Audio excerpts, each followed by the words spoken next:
Здравствуйте, друзья, меня зовут Валерий Табаков, я юрист. Сегодня 24 августа 2026 года. В этом видео я хочу поговорить с вами не о конкретных статьях закона, не о конкретном уголовном деле или гражданском, а о том, как устроено человеческое общество в самом глубоком смысле.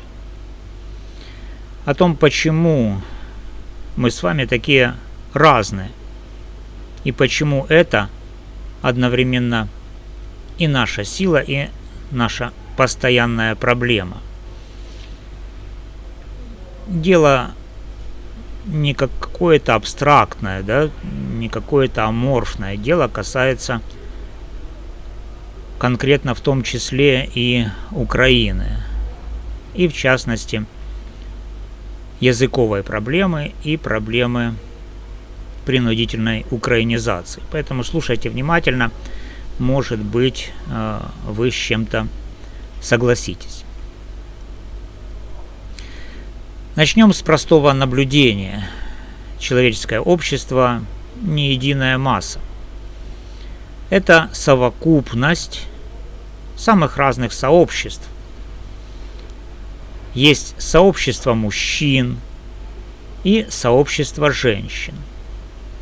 Есть сообщества, которые условно называют белыми, черными, желтыми, красными. Есть сообщество мулатов и метисов, есть украинцы и русские. Есть десятки, сотни других групп по языку, религии, происхождению, культуре. И все эти сообщества существуют одновременно. Они пересекаются, спорят, конкурируют, иногда ненавидят друг друга, иногда помогают, но они есть. Это факт. И вот здесь возникает главный вопрос. Что с этим делать? Можно ли, нужно ли и как именно интегрировать все эти разные и даже противоположные друг другу сообщества в одно целое? Многие говорят, давайте просто будем как одна большая семья. Звучит красиво, но давайте сравним себя с теми, у кого интеграция получилась почти идеальной. С пчелами и муравьями. У социальных насекомых колония работает как единый организм.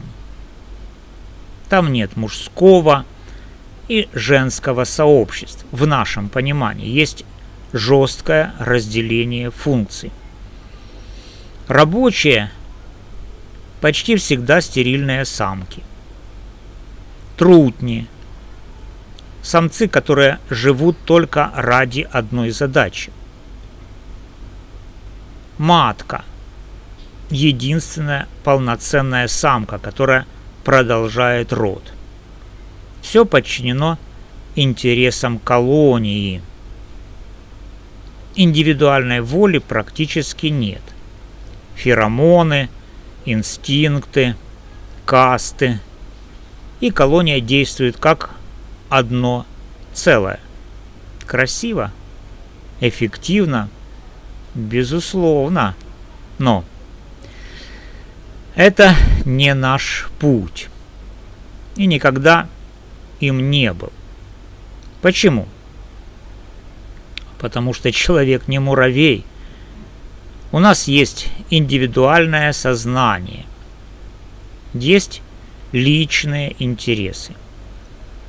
Есть способность сомневаться, спорить, предавать, жертвовать собой ради идеи или, наоборот, предавать идею ради себя.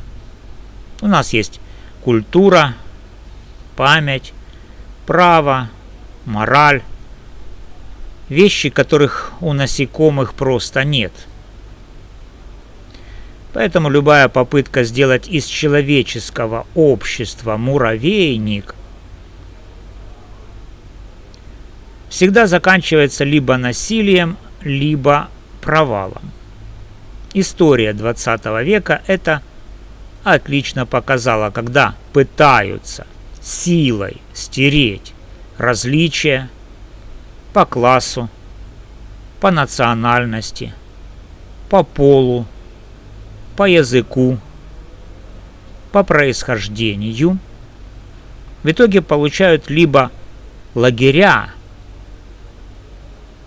либо распад, либо глухое сопротивление.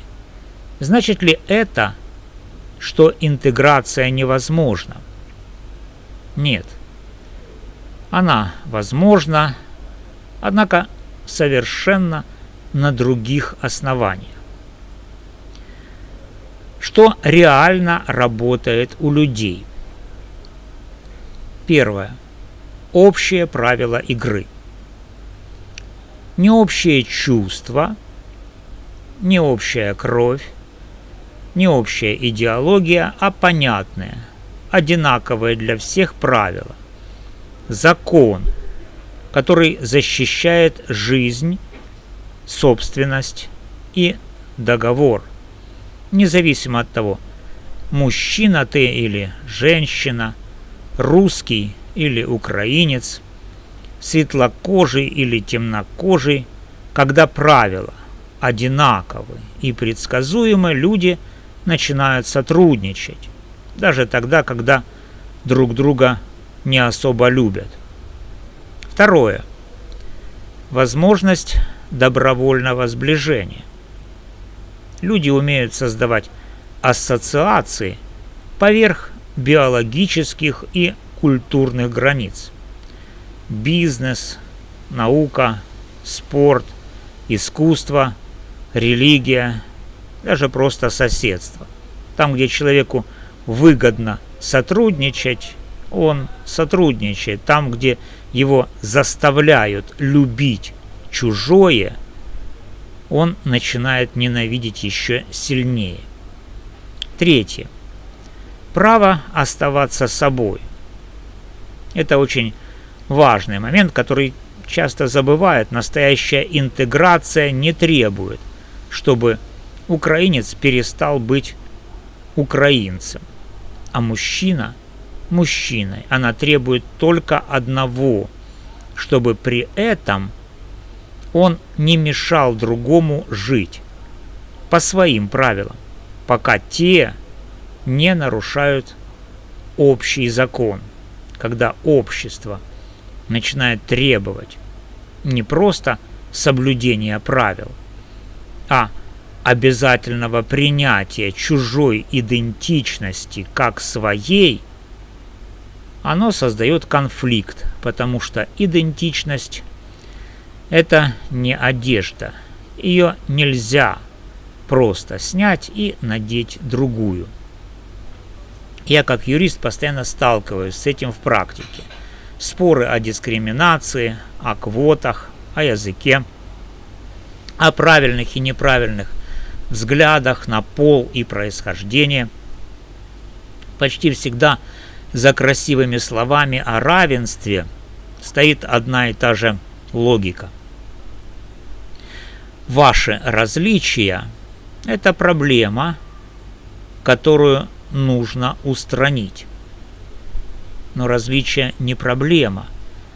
Проблема – отсутствие работающих механизмов мирного сосуществования. Посмотрите на самые устойчивые общества. Они не уничтожают различия. Они создают институты, которые делают сотрудничество выгоднее конфликта. Рынок, независимый суд, свобода ассоциаций, свобода слова даже неприятной речи, право собственности. Когда эти вещи работают, люди разных сообществ начинают обмениваться, торговать, жениться, создавать общие проекты, и постепенно возникает некое общее целое. Не принудительное, а добровольное. Когда же эти институты разрушают и вместо них ставят идеологию «мы все должны стать одним», общество начинает трещать по швам, потому что человек чувствует угрозу своей идентичности и начинает защищаться, иногда агрессивно. Еще один важный момент: разделение на мужчин и женщин – это не социальный конструкт, который можно отменить постановлением. Это биологическая реальность, которая существует миллионы лет. Расовые и этнические различия тоже не выдумка. Они имеют генетическую и историческую основу. Отрицать это значит строить политику на лжи, а ложь всегда мстит.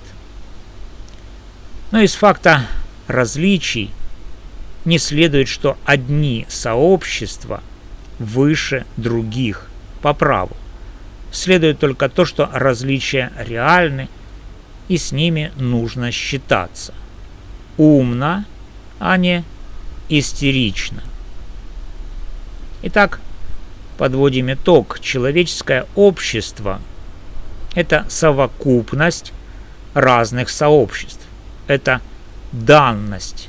Пытаться сделать из него муравейник опасно и бессмысленно. Пытаться сделать вид, что различий нет, тоже опасно, потому что реальность все равно проявится. Настоящая интеграция возможна только через равные и предсказуемые правила для всех, свободу оставаться собой, экономические и социальные стимулы к сотрудничеству, а не к разделению. Все остальное либо утопия, либо путь к новым конфликтам. Я не призываю вас любить всех. Я призываю вас понимать устройство общества, в котором мы живем, потому что только понимание дает шанс на мирное и продуктивное сосуществование. Если эта тема вам близка, напишите в комментариях, как вы видите интеграцию разных сообществ. Без лозунгов, по делу. Спасибо, что дослушали. С вами был Валерий Табаков, юрист. До новых встреч!